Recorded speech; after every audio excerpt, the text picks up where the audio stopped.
नमस्कार साथियों, आज हम कल के वीडियो में संज्ञा पर बात कर चुके हैं। आज हमारा जो ये वीडियो आ जाएगा ये आज हम लिंग पर बात करेंगे। तो लिंग के प्रकार, लिंग के प्रश्न कैसे आते हैं, लिंग के प्रकार कितने होते हैं, किस तरीके से हम उनकी पहचान कर सकते हैं, आज पूरी जानकारी हम इसी वीडियो में ले लेंगे। तो दोस्तों वीडियो को अंत तक देखिए।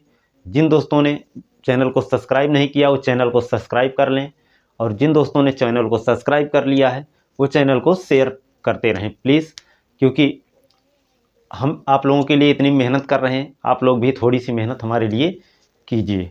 तो दोस्तों पेपर जो है यूपी पुलिस का लगभग जुलाई तक, और आरओ एआरओ का ये भी लगभग जुलाई से अगस्त सितंबर तक, मान के चलिए सितंबर तक पेपर आरओ एआरओ का हो जाएगा। सितंबर अक्टूबर इससे ज़्यादा नहीं जाने वाला है। अक्टूबर तक 6 महीने का टाइम उसमें भी दिया गया था, 6 महीने का टाइम इसमें भी दिया गया था। तो हो सकता है जुलाई में हमारी परीक्षाएं प्रस्तावित हो जाएं। तो आइए हम शुरुआत करते हैं आज के वीडियो को में। लिंग की बात करेंगे। तो लिंग किसे कहते हैं? लिंग का शाब्दिक अर्थ जो होता है वो क्या होता है? चिन्ह होता है। चिन्ह मतलब जैसे कोई एक बिंदु है, कोई चीज़ है, इस पर कोई चिन्ह लगा है, तो यही क्या है? चिन्ह। ठीक है। अब इस जो लाइन है इसकी पहचान इस चिन्ह से, क्योंकि एक लाइन ए भी है, एक लाइन ए भी है, दोनों का नाम कुछ ना कुछ रख दिया गया, लेकिन इसकी पहचान या तो नाम से होगी या तो इस पर कोई चिन्ह लगा हो उससे होगी। ठीक है। तो वही लिंग का शाब्दिक अर्थ जो होता है वो क्या है? वो है चिन्ह और कुछ नहीं। ठीक है। तथा शब्द के जिस रूप से, हमारी परिभाषा आती है, शब्द के जिस रूप से यह जाना जाए, शब्द के जिस रूप से यह जाना जाए कि वर्णित वस्तु जाए कि वर्णित वस्तु,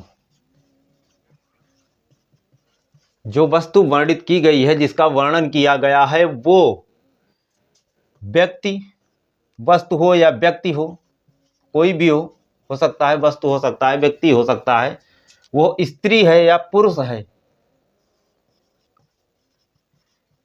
स्त्री है या पुरुष है। इसमें कह क्या रहा है? परिभाषा बहुत ध्यान से समझना। इसी परिभाषा पर पूरा शब्द आधारित है, पूरा मतलब ये लिंग आधारित है। शब्द के जिस रूप से यह वर्णित किया जाए कि वस्तु या व्यक्ति वो स्त्री है या पुरुष है। ठीक है। शब्द के जिस रूप से यह जाना जाए कि वर्णित वस्तु, जो वस्तु दी गई है वो स्त्रीलिंग है या पुल्लिंग है, उसी को हम क्या कहते हैं? लिंग कहते हैं। बस इतनी सी बात है। अभी धीरे धीरे हम पहचान भी बता देते हैं, कोई ज़्यादा दिक्कत नहीं है, लेकिन जैसे आरओ वाले जो बच्चे हैं उनके लिए जानना जरूरी है, क्योंकि थोड़ा हटके उनके पास हिंदी आती है। तो परिभाषा यदि याद रहेगी, पुलिस वाले में तो बता देंगे, पहचान आप लोग पहचान सकते हैं। ठीक है। इसी लिंग के द्वारा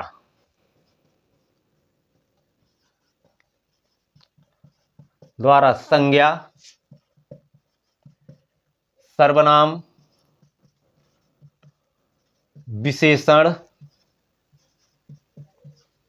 विशेषण के लिंग का या इनकी जाति का बोध होता है। ठीक है। संज्ञा, सर्वनाम और विशेषण के लिंग अर्थात जाति का बोध किसके द्वारा होता है? लिंग के द्वारा ही होता है। तो इस बात का ध्यान रखना। ठीक है।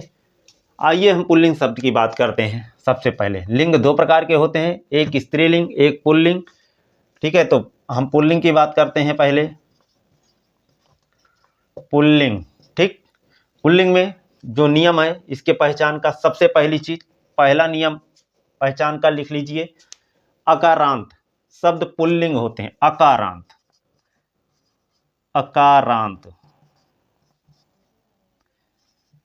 शब्द जो हैं प्रायः पुल्लिंग होते हैं।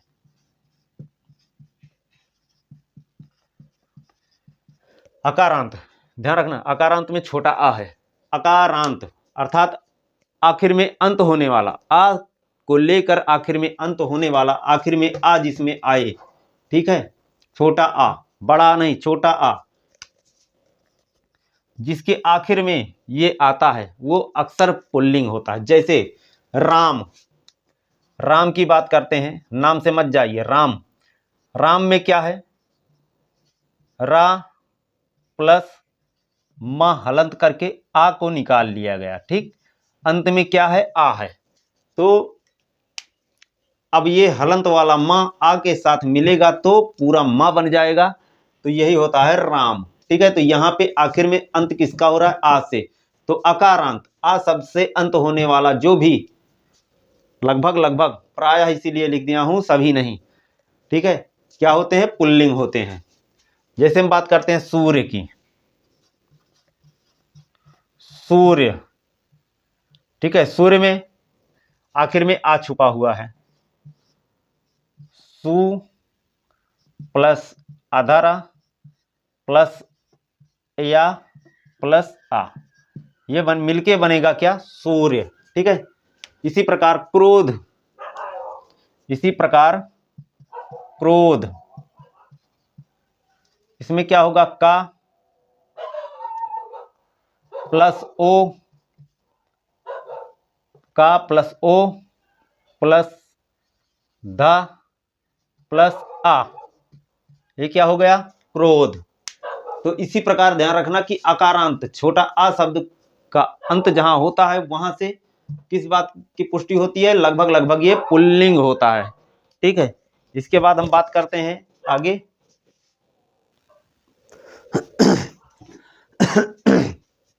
क्रोध हो गया, सूर्य हो गया, राम हो गया, ये अकारांत शब्द प्रायः जो है आ से अंत होने वाले शब्द प्रायः पुल्लिंग होते हैं, बस इतना ही ध्यान रखना है, ठीक है। दूसरा नियम क्या कहता है,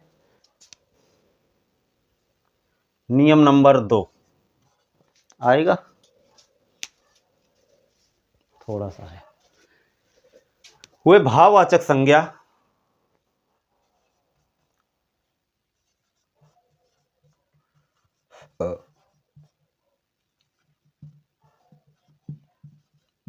ध्यान रखना, भाववाचक, भाववाचक की बात कर रहा है, वे भाववाचक संज्ञा जिसके अंत में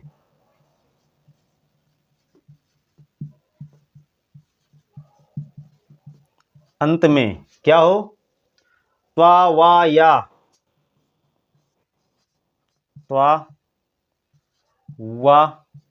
या फिर या हो, ठीक है, जिसके अंत में त्वा या आदि होता है,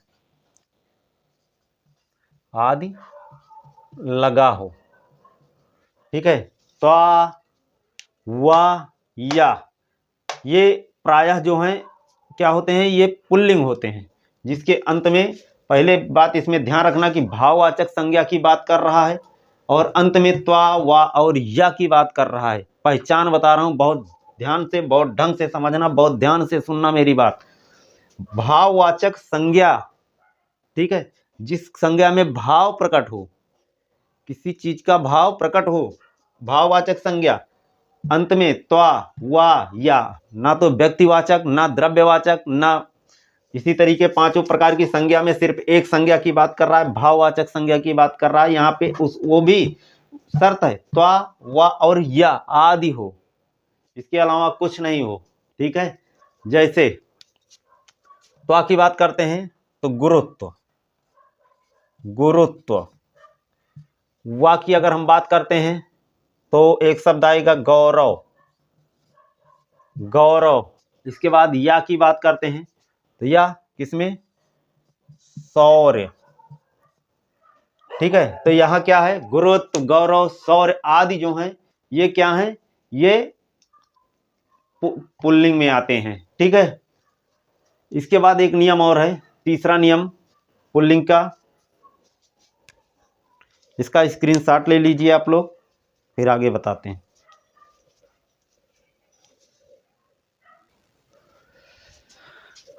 नियम नंबर तीसरा हम देखते हैं। तीसरा नियम क्या कहता है, जिन शब्दों के अंत में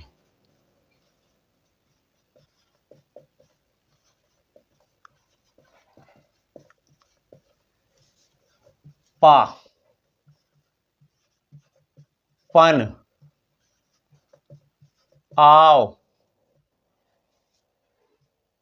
आवा आदि जो है ये जुड़े होते हैं, ठीक है।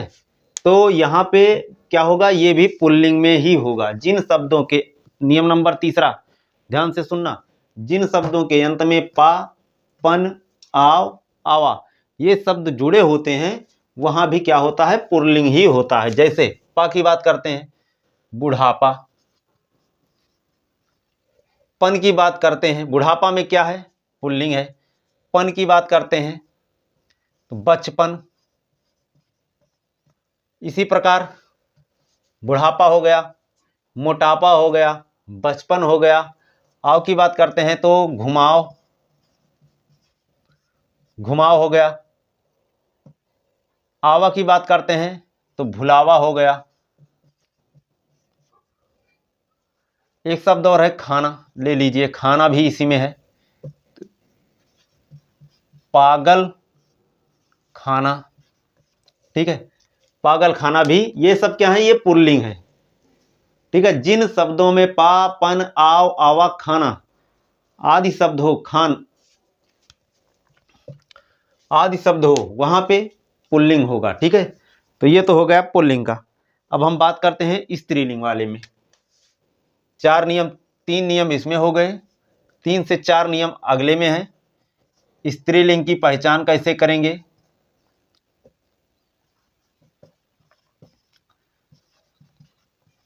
दोनों में अंतर ध्यान रखना, ठीक है। अभी अंतर भी बता देते हैं हम।